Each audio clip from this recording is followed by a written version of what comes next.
नमस्कार, मैं Manoj Upadhyay diagram math में सभी बच्चों का स्वागत करता हूं। आज का टॉपिक प्रॉफिट एंड लॉस से है।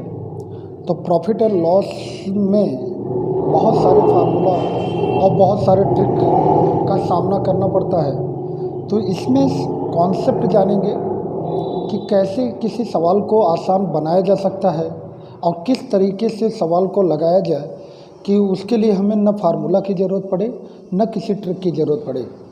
और ये हम धीरे धीरे करके पूरे प्रॉफिट एंड लॉस को ऐसे ही पढ़ा देंगे। तो उसको पढ़ाना कैसे है ये ज़रा समझना है कि अगर प्रॉफिट एंड लॉस में देखा जाए बेटा तो 3 लोग हैं। उन तीनों लोगों का नाम क्या है? एक का नाम है क्रय मूल्य। एक क्रय मूल्य, मैं इस बात को इस तरह समाप्त करूंगा कि क्रय मूल्य का मतलब ये कि जिस मूल्य पर वस्तु को खरीदा जाता है या किसी संख्या या रुपया के आगे खरीदना जैसा शब्द लगा हो तो उसे हम क्रय मूल्य कहेंगे। दूसरे मेंबर का नाम है विक्रय मूल्य। विक्रय मूल्य क्या है? विक्रय मूल्य का परिभाषा जो कुछ भी हो, हम ये समझने की कोशिश करेंगे कि जिस संख्या या रुपया के आगे बेचना जैसा शब्द लिखा होगा वो हमारा विक्रय मूल्य होगा। अब अंकित मूल्य की बात अगर की जाए तो अंकित मूल्य का न तो कोई परिभाषा है न तो तुम्हें परिभाषा देना है। अब अंकित मूल्य के बारे में हम बाद में चर्चा करेंगे और डिटेल में चर्चा करेंगे, लेकिन अंकित मूल्य का देखा जाए तो कोई वजूद नहीं है न कोई डिफिनीशन है अपने आप में। तो अब ये समझ में आ रहा होगा कि आखिर अंकित मूल्य का कोई वजूद नहीं, कोई परिभाषा नहीं, तो आखिर ये कर क्या रहा है इस परिवार में। तो उसकी चर्चा हम डिटेल में करेंगे आगे। लेकिन अभी के लिए बस इतना समझना है कि हम क्रय मूल्य और विक्रय मूल्य इन दोनों मेंबर को लेकर किसी भी सवाल को कैसे हल किया जाता है उसकी बात करेंगे। अब बेटा ज़रा समझो इस बात को कि अगर किसी प्रश्न में ये दिया जाए कि हम किसी सामान को 10 रुपये में खरीद लेते हैं, 10 रुपये में, तो यहाँ पर 10 रुपये में खरीद लेने का मतलब इसको परसेंटेज की भाषा में हम कह सकते हैं 100%। ठीक है। अब अगर कह दिया जाए उस वस्तु को हम जो है 20 रुपये में बेच दिए तो डबल में बेचे, खरीदे 10 में और बेचे डबल में, तो इस तरह उसकी परसेंटेज वैल्यू कितनी होगी, लाभ कितना होगा। तो ये संख्यात्मक रूप से 10 रुपये का लाभ हो रहा है, तो यहाँ पर लाभ कितना होगा बराबर हम कह सकते हैं 100 + P, मतलब 100 से ऊपर जो होगा वही परसेंटेज में लाभ होगा। अब यहाँ पर करना क्या है, हम इसको 2 तरीके से बताएंगे। यहाँ पर करना क्या है बेटा कि एक एक मान को हल करना ज़रूरी नहीं है। अगर इस बात को समझ पाओ कि अगर कोई चीज़ ऐसे दिया गया हो और उसको अलग अलग करके हल करना मतलब टाइम टेकन हो जाएगा। तो इस तरह से अगर कोई सवाल दिया जाए तो सीधी सी बात है कि यहाँ पर हम करेंगे क्या कि इस तरह से हम इसको बांध लेंगे, क्रॉस करेंगे और दोनों को बांध लेंगे, मतलब सारी चीज़ों को हम एक साथ हल करने की कोशिश करेंगे। तो सारी चीज़ों को एक साथ हल करने की कोशिश करेंगे तो यहाँ पर क्या है, जो मान नहीं पता है उसके लाइन का मान जो हो, जो भी संख्या हो, वो बाएं या नीचे या बगल में काट दे। अगर न कटे तो बाद में हम उसकी बात करेंगे, लेकिन कोशिश ये करो कि ये अगल बगल वाले नंबर को काट दे। अगल बगल मतलब अपने लाइन के नहीं, जैसे इस लाइन को या इस लाइन को अगर काट सकता है तो काट दे बाकायदे। जैसे ये अगर काटना चाहे तो या तो यहाँ से 0 काट दे या तो यहाँ से काट दे। अगर हम काट दें कोई भी चीज़ अगर काटते हैं, जैसे मान लो कि यहाँ से यहाँ काट दिए तो ये हो गया 200%। अब यहाँ पर 200% मतलब इसके लाइन का मान कट गया है और ये मान 200% आया, तो कहने का मतलब कि 100 तो अपने, इसको हम यूँ कह सकते हैं कि 100 + P बराबर 200%। क्योंकि इसके लाइन में कोई भी मान नहीं बचा है। अगर बचा होता बाय द वे, न कटता वो अगल बगल वाले नंबर से, तो उसको हम नीचे दिखा देते। इसी तरह अब यहाँ पर P का मान कितना लिखा जाए या पक्षांतर किया जाए तो P बराबर होगा 100%। हम इससे मेरे नॉलेज का आकलन मत करना कि इतने सारे सवाल तो सभी लोग कर लेते हैं, लेकिन कि जो है कर लेते हैं उसके पीछे कॉन्सेप्ट समझो। अगर कॉन्सेप्ट समझ में आ गया बेटा तो मैं वादा करता हूँ कि सवाल लगाने में कोई परेशानी नहीं होगी। हम कोई भी सवाल इसी तरीके से कर सकते हैं। तो कहने का मतलब कि अगर हम डायग्राम पे कोई बात कहें, डायग्राम पे कोई चीज़ अगर हम रखें तो यहाँ पर समझो इस बात को कि डायग्राम का मतलब क्या होता है कि अगर यहाँ पर कोई चीज़ लिख दी है और यहाँ पर कोई चीज़ लिख दी है तो इसका मतलब ये चीज़ इसके बराबर है, और यहाँ पर कोई चीज़ लिख दी है और यहाँ पर कोई चीज़ लिख दी है तो इसके बराबर है। अगर ये दो अपोजिट लाइन में है तो इसको भी बराबर कह सकते हैं। अगर ये दोनों आपस में अगर ऐसे लिखा है तो इसको भी बराबर कह सकते हैं। तो मतलब ये कि ये इसके बराबर है, तो ये इसको बराबर में ऐसे भी दिखा सकते हैं, बराबर में ऐसे भी दिखा सकते हैं। जैसे हम कहें 4 अनुपात का मान जो है 25 रुपया है, तो यहाँ पर 4 अनुपात का मान 25 है। अगर इसको हमें डायग्राम पे दिखाना हो, मतलब क्रॉस मेथड पे दिखाना हो कि हम क्या करें इसको कि क्रॉस मेथड पे बन जाए, तो यहाँ पर करना क्या है कि 4 टोकन हम लिख दिए।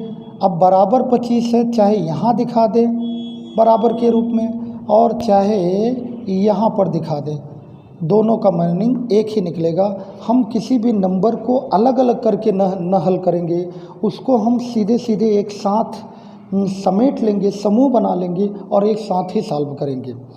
तो अब ये जानो कि प्रॉफिट एंड लॉस में होगा क्या कि इसको 2 तरीके से प्रॉफिट एंड लॉस के सवाल को हम सॉल्व करेंगे, एक परसेंटेज मेथड से और दूसरा रेशियो मेथड से।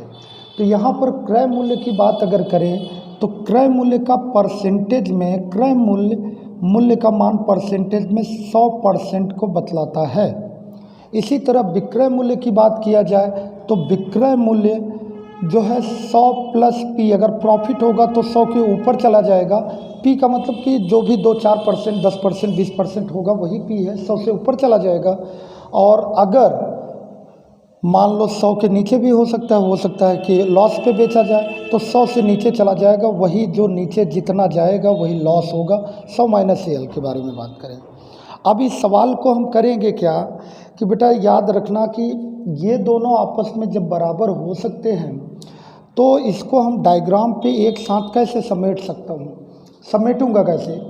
जैसे अगर कहे कि एक व्यापारी किसी वस्तु को 150 रुपये में खरीदता है, 150 रुपये में खरीदा, तो हमें कुछ सोचने की ज़रूरत नहीं है। यहाँ पर हम कह सकते हैं 150 रुपया अगर लिख दिए तो इसके बराबर हम 100% कह सकते हैं, बराबर 100%। 150 रुपया डिस्क्रिप्टिव में कैसे करेंगे, 150 रुपया इसका मतलब 100% को बतलाता है। क्यों? क्योंकि यहाँ खरीदना शब्द लिखा है। इसी तरह अब बात अगर ये किया जाए कि उस वस्तु को कितने रुपया में बेचा जाए, कितने रुपया में बेचा जाए पता नहीं है, तो 20% का लाभ हो, इसका मतलब मान लें कि x रुपया में बेचा जाए तो 20% का लाभ मतलब 100 से ऊपर चला जाएगा, तो कितना जाएगा 20, 120 हो गया। अब इसी चीज़ को तुम अलग अलग करके सॉल्व करते हो और मैं इकट्ठा सॉल्व करूँगा। कैसे? x रुपया में बेचा जाए तो 20% का लाभ होगा, ये भी इसी के बराबर है। x बराबर 120, तो 120 हम कर दिए। अब इसको करेंगे क्या, x के लाइन में कोशिश करेंगे, x के लाइन की जो गिनती है वो या तो इस गिनती को या तो इस गिनती को या तो दोनों को काटे, जब नहीं कटेगा छोड़ देंगे। तो यहाँ पर करना क्या है, जैसे ये 0 से ये 0 काट दिए, ये 0 से ये 0 काट दिए, अब बचा क्या, x के लाइन में मान कट ही गया, अपोजिट लाइन ये x का मान कहलाएगा। क्यों? क्योंकि इसको अगर गुणा कर दे तो यहाँ आ जाएगा, x बराबर हो जाएगा, या इसको यहाँ लाएं गुणा करके तो x बराबर हो जाएगा। तो कहने का मतलब 12 पंचे 60 और 12 एक का 12 6 18, x की जो वैल्यू आई वो 180 रुपया के बराबर आया। मतलब कि हम वस्तु को जब 180 रुपया में बेचेंगे तो 20% का लाभ प्राप्त होगा। ऐसे ही करना है, कुल मिलाकर कुछ नहीं है। अगर तुम सोचो कि हम सवाल को प्रॉफिट एंड लॉस को फार्मूला से करें या ट्रिकी करें तो एक बाउंडेशन में बंध जाते हो, फ्री नहीं हो पाते हो। कॉन्सेप्ट समझो, इस डायग्राम का कॉन्सेप्ट समझो। एक ही 7 नंबर को हम समेट लेंगे इसी डायग्राम पे और हमारा कैलकुलेशन क्या होगा, यक्स के लाइन का सारा मान कट जाए तो ज़्यादा अच्छा है। अगर नहीं कटेगा, मान लो कि यहाँ पर इस लाइन में कुछ और भी होता जो इन दोनों लाइन को न काट पाता, तो हम करते क्या, उसी चीज़ को बटे के रूप में दिखा सकते थे। अब यही सवाल हम रेशियो में कैसे कर सकते हैं। जैसा कि बहुत सारे बच्चे हमेशा परसेंटेज को कन्वर्ट करते हैं फ्रिक्शन में, और फ्रिक्शन एक तरह से भिन्न की बात करें तो भिन्न एक तरह से अनुपात ही होता है। जैसे अभी हम कहें बेटा कि 20% का लाभ होता है, तो 20% का लाभ का मतलब इसका फ्रिक्शन वैल्यू कितनी आएगी, यहाँ बटे 100 कर दें तो 20/100, तो 20 एक्का 20, 20 पंचे 100, 1/5 मतलब 5 टोकन में कोई चीज़ खरीदेंगे तो 1 टोकन का लाभ होगा। 1 टोकन का लाभ होगा, तो इसका मतलब 5 टोकन में कोई चीज़ खरीदेंगे तो 6 टोकन में उसको बेचना पड़ेगा। 6 टोकन में बेचना पड़ेगा। ये भी फ्रिक्शन एक तरह से अनुपात होता है। तो ये कुछ टीचर या कुछ किताबों में जब देखोगे तो कुछ परसेंटेज वैल्यू को ये कहा जाता है रिमेंबर कर लो, याद कर लो। तो याद वहाँ पर करो जो थोड़ा सा फ्रिक्शन में बटे में ये दिया हो परसेंटेज, उसको याद करने की ज़रूरत है, उससे कैलकुलेशन थोड़ा सा आसान हो जाएगा। ऐसा जो 20%, 10%, इसको चाहे तुम परसेंटेज के रूप में करो चाहे अनुपात के रूप में करो, आसान होगा कैलकुलेशन, कोई बहुत टाइम नहीं लगने वाला है। अब इसी सवाल को हम इस तरीके से करते हैं यहाँ पर कि इसका मतलब कि हम कई टोकन में खरीदे, 5 टोकन में खरीदे, तो 5 टोकन में खरीदे, रुपया में कितने में खरीदे, तो यहाँ पर पता चला कि 150 रुपया में खरीदे।